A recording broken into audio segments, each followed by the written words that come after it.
जय श्री राम दोस्तों, स्वागत है आपका आज की वॉक पे चर्चा में मेरे चैनल भारत का गौरव पे। आई एम श्योर आपको वीडियोस अच्छे लग रहे हैं। आप लाइक और सब्सक्राइब कीजिए मेरे चैनल को, और आपके फीडबैक इस कमेंट में अगर ज़रूर आना चाहिए। भारत में 25 करोड़ से 30 करोड़ घर हैं, 4 करोड़ गाड़ियां हैं। मोदी जी ने उन गाड़ियों को कहा या तो आप कारपूल कर लीजिए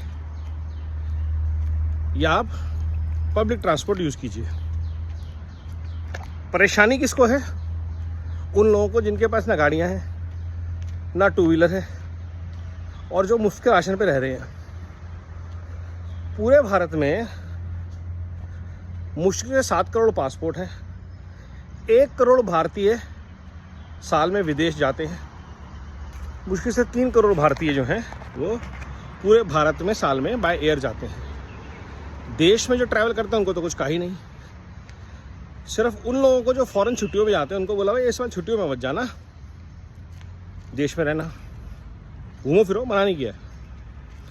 फिर तीसरी कैटेगरी, सोना मत खरीदना।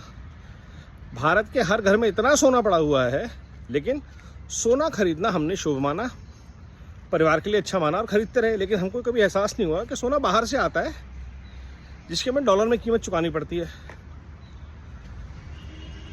तो भैया सोना मत खरीदना। और कितने देश, सबसे ज़्यादा भारत में अगर कोई खरीदते हैं तो सोना भारतीय खरीदते हैं। सोना करीब 1/3 भारत की आबादी हर साल सोना खरीदती है, थोड़े छोटे बड़े फॉर्म में, सिक्के से लेकर के नाक की नथनी से लेकर के कुछ भी। अब उनको अगर बोला कि सोना नहीं खरीदना तो अच्छी चीज़ ये है कि वो अपना पैसा कहीं और बचा सकते हैं। म्यूचुअल फंड कराएं, एफडी कराएं, पीपीएफ कराएं, बस सोना नहीं खरीदें। 1 साल तक पैसा बचा के रखें, कीमतें कम हो जाए तो आप खरीद लीजिएगा। लेकिन उसमें भी एक इकोसिस्टम को बहुत परेशानी है। भैया 60, 70 करोड़, 80 करोड़ भारतीय तो वैसे ही नहीं खरीद सकते।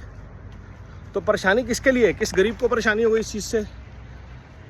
किस दबे कुचले के ऊपर जुल्म हो गया? जो धनाढ़ भारतीय हैं, जो अफोर्ड कर सकते हैं फॉरेन ट्रैवल करना, जो अफोर्ड कर सकते हैं सोना खरीदना, जो कार अफोर्ड कर सकते हैं, उनको बोला गया। लेकिन इकोसिस्टम को दर्द हो गया।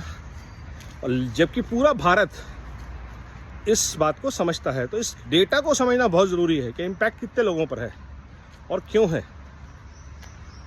बस यही आज की चर्चा थी। प्रलाप में ना फंसे, इन लोगों की करुण रुदन को ऊपर ध्यान ना दें और जुड़े रहें भारत को ताकतवर बनाने में। नमो भारत, वंदे मातरम, जय हिंद।